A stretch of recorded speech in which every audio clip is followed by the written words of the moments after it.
Hello friends, welcome to best cooking. நாம் இன்றைக்கி என்ன டிஷ் செய்ய போகிறோன்னா சுவையான கேரட் ஹல்வா எப்படி செய்கிறது தான் பார்க்க போகிறோம். அதுவும் பேக்கரி டைப்பில் எப்படி செய்கிறது தான் பார்க்க போகிறோம். வாங்க வீடியோக்குள்ளே போகலாம். ஃபர்ஸ்ட் ஆஃப் ஆல் நம்ம ஒரு பாத்திரம் ஸ்டவ் மேலே வச்சிடலாம் ஃப்ரெண்ட்ஸ்.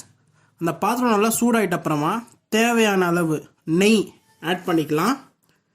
நெய் ஆட் பண்ணிட்ட அப்புறமா அது நல்லா சூடாயிட்ட அப்புறமா நெய் நம்ம ஒரு 250 கிராம்ஸ் கேரட் நல்லா துருவின கேரட்டு அதில் ஆட் பண்ணிக்கலாம். அந்த நெய்யோட ஆட் பண்ணியாச்சு. இப்போ நெய்யோட நல்லா மிக்ஸ் பண்ணணும் ஃப்ரெண்ட்ஸ். நல்லா நாலா பக்கமும் நல்லா மிக்ஸ் பண்ணணும். ஓகேங்களா? மிக்ஸ் பண்ணின்னு இருக்கிறோம்.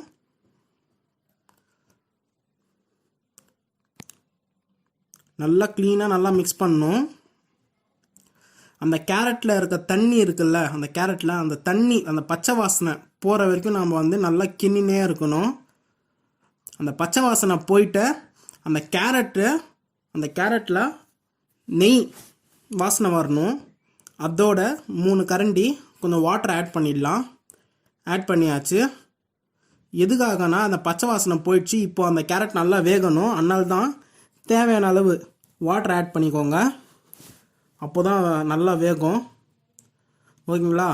பாருங்கள் ஃப்ரெண்ட்ஸ், நல்லா வெந்துச்சு.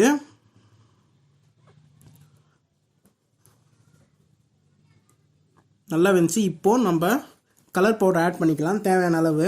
உங்களுக்கு எவ்வளோ கலர் தேவைப்படுதோ அதுக்கேற்ற மாதிரி கலர் பவுடர் ஆட் பண்ணிக்கோங்க. கேசரி பவுட்ரு ஆட் பண்ணியாச்சு. அதுவும் நல்லா மிக்ஸ் பண்ணியாச்சு. இப்போது ஒரு டீஸ்பூன் ஆயில் ஆட் பண்ணிக்கோங்க. இப்போ அதை நல்லா மிக்ஸ் பண்ணிடலாம். நல்லா மிக்ஸ் பண்ணியாச்சு. நல்லா மிக்ஸ் பண்ணியாச்சு ஃப்ரெண்ட்ஸ். இப்போ நம்ம தேவையான அளவு சுகர் ஆட் பண்ணிடலாம். ஆட் பண்ணியாச்சு. இப்போது அதை நல்லா மிக்ஸ் பண்ணிடலாம். அந்த சுகரு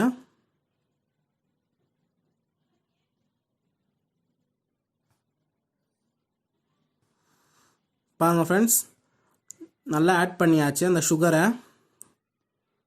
இப்போது நம்ம பால்கோவா ஆட் பண்ணிடலாம். இனிப்பில்லாத பால்கோவா ஃப்ரெண்ட்ஸ், நல்லா ஞாபகம் வச்சுக்கோங்க. இனிப்பில்லாத பால்கோவா. ஓகேங்களா?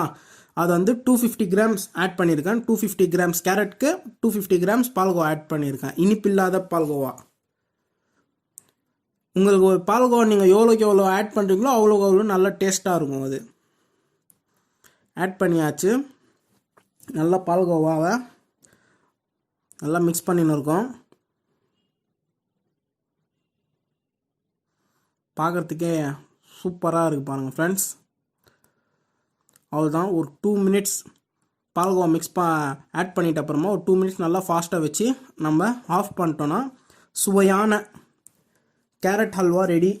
அதுவும் பேக்கரி டைப்பில், பேக்கரியில் எப்படி இருக்குமோ அதே டேஸ்ட்டில் இருக்கும் இந்த கேரட் ஹல்வா. இந்த டிஷ் உங்களுக்கு பிடிச்சிருந்தா பெஸ்ட் குக்கிங்க்கு லைக் பண்ணுங்கள், ஷேர் பண்ணுங்கள், மறக்காமல் சப்ஸ்கிரைப் பண்ணுங்கள்.